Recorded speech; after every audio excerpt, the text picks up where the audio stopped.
Hey, welcome back everybody. So, in this video what I want to do is talk briefly, and I'm going to try to make this relatively short. I want to talk about fortifications and walls in Gaul, specifically northern Gaul during late antiquity. And then if we have to narrow that down a little bit more, specifically during the late 200s into the 300s. And what I want to do then is use that as a lens to kind of figure out what's going on a little bit with the economy in northern Gaul. So I've talked about this before, but the thing you have to understand when you're talking about or studying anything involving Gaul as a Roman province is that it comprises today basically what is, France, most of the Low Countries, a portion of Western Germany. So my point is that this is a huge area. That's probably a bit of an understatement, but it's important that we recognize this for understanding what happens to Gaul in this period, the late 200s into the 300s, and I guess you want to push it forward a little bit into the early 400s as well. Now, at the time of me recording this, I don't have a map yet. I'm going to find one, and I'm going to highlight the stuff you see on the left-hand side of the screen. But my point is that, Gaul, again, is a huge area. It has multiple river systems, multiple mountain ranges, multiple forest systems, and it has a couple key geographic areas, like Brittany, Massif Central, etc., and eventually what becomes Normandy, and perhaps most importantly for this video, the Rhine frontier zone. So, during the crisis of the 3rd century, we have a couple different things going on across the Roman Empire, generally speaking, but in Gaul more specifically. So in Gaul, by the beginning of the 4th century, so by the start of the 300s, roughly, what you see is a change in the architecture, a change in the landscape of Gaul. So roughly a third to a half of all the villas in Gaul, depending on where you look, they're basically either destroyed, or if they're not destroyed, they are abandoned. So it suggests, maybe people moved. It suggests maybe there's population displacement of some kind. Maybe the economy changed and villas were no longer the focus of everything. So that shows up archaeologically. There's certainly evidence of damage at a lot of these places, and public building across the 200s. And I talked about this in the video I did on late Roman bureaucrats in the aristocracy in late antiquity. Public building, which was done at the behest of aristocrats, something that aristocrats pumped their money into to get, standing in the town or the city or the region where they operated, and thus get launched into the Roman political system, that largely stops. Now, why does that stop? Well, on the one hand, it stops because, it's the crisis of the 3rd century, it's military anarchy, so there's barbarian invasion, there's civil war, there's all this other stuff going on. There's maybe, due to the wars and the invasions, maybe there's a population displacement, so people maybe can't harvest food, so maybe that exacerbates the other two things, so that's going on. But on the other hand, this whole thing where Roman aristocrats had to pay out of pocket to build bathhouses, amphitheaters, they had to build a large patron-client network, which cost money. At some point, you kind of run out of space.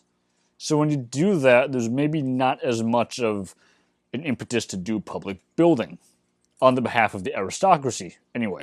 So, all of that's going on. Now, that does not mean that public building completely stops.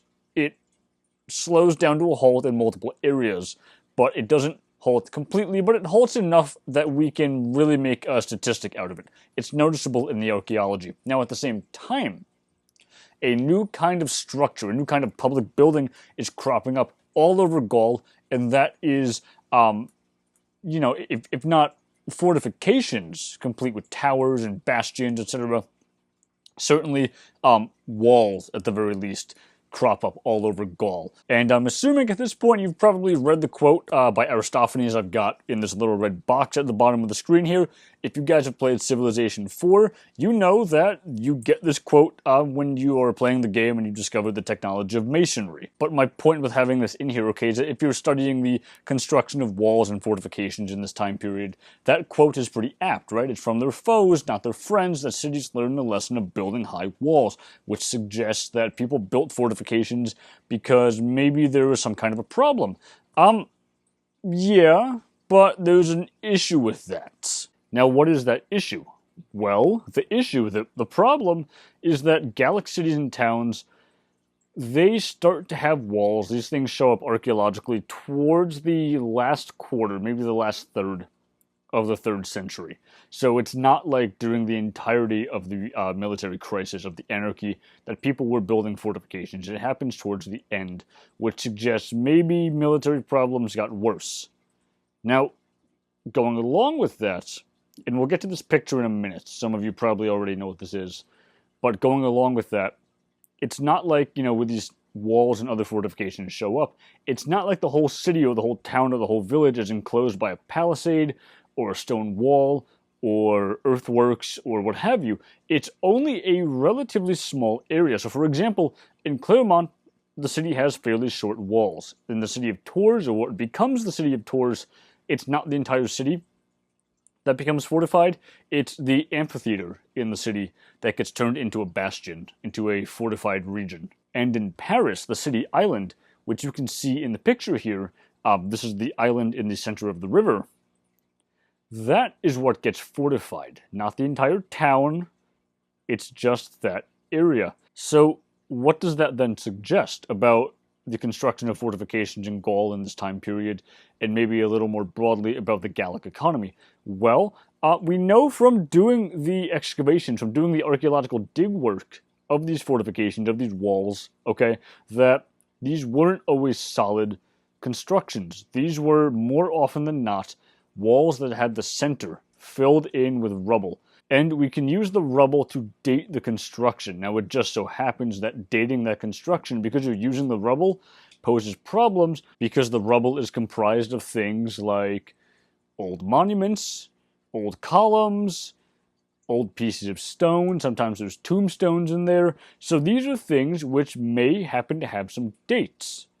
Now, because they're filled with rubble, it reinforces this whole idea, okay, that, well, maybe they're put up pretty quickly to deter attack by, I don't know, the Franks or the Alemanni or somebody else. However, when you open up those walls and you're looking at the rubble inside of it, you also see, okay, that there's 4th century stuff in there. And when that gets combined with the fact that some of these walls have actually fairly intricate mosaics on them, things which take time, it suggests that, okay, yeah, maybe some of these fortifications did go up pretty quickly, but we have a dating issue because maybe those fortifications actually were built over a longer time period than archaeologists once thought. Now, going along with that, we also have to talk about the actual size of these walls. What exactly do they enclose? Well, like I said, it's not really the entire town or the entire city. The circuits of these walls are actually pretty short, which, if you're going to extrapolate from that, suggests one of two things. Thing number one, it suggests that there was a decline in the area requiring protection. Okay, but if you go from that, the second thing this suggests is that maybe there's a decline in city size, which suggests what? Maybe a decline in population density, so maybe the crisis of the 3rd century in this area, maybe it really was an actual crisis. And when that gets combined with the fact that archaeology from this time period shows that non-fortified areas, non-fortified towns, non-fortified cities or villages, when they're compared with Principate-era sites, like from the 1st century or the 2nd century, the 3rd century sites tend to be a lot smaller, and the fortifications then are kept basically to a minimum, so it suggests possibly that the Gallic economy had problems as well, as evidenced, apparently, by the relatively limited resources these towns had to build these structures. But this also suggests, okay, that due to the nature of late Roman government, that maybe the towns have less resources to do these things, not because there's economic problems, but maybe because in some cases the focus of those towns shifted from economic centers, markets, and fairs to political governmental centers. Now, that being said, okay, we also know from archaeology that southern Gaul, and I've talked about this before, southern Gaul was really integrated into the Mediterranean economic system. The north, that has its own thing going on. Northern Gaul, for example, doesn't really show evidence of heavy importation of African red slip pottery, one of the key markers of the reach of the Roman economic system. We should, however, not look at that, okay, as a sign of economic collapse or economic dislocation, because we have other evidence that suggests that northern Gaul, the northern Gallic economy, was in a zone of its own. And here we have what's called argoneware, which serves as its own economic marker.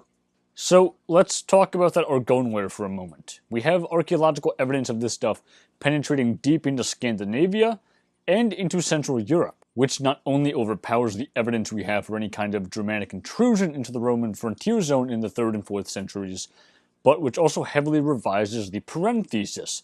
So this is the idea that Arabic trading and conquest in the 700s broke the Roman economic system and forced Europe to reorient towards the north. It would seem that that reorientation began not with Islam in the 600s and the 700s, but began back during the Roman Empire in the 200s and in the 300s. So in summary then, what the construction of walls and the spread of argoneware tells us is that Gaul could be divided into at least 2 zones, a northern and a southern, and that while the south appeared to be more prosperous, the north also had its own system being constructed, which would eventually help facilitate the rise of the successors to Rome in this area, the Frankish states, and eventually the Carolingian Empire.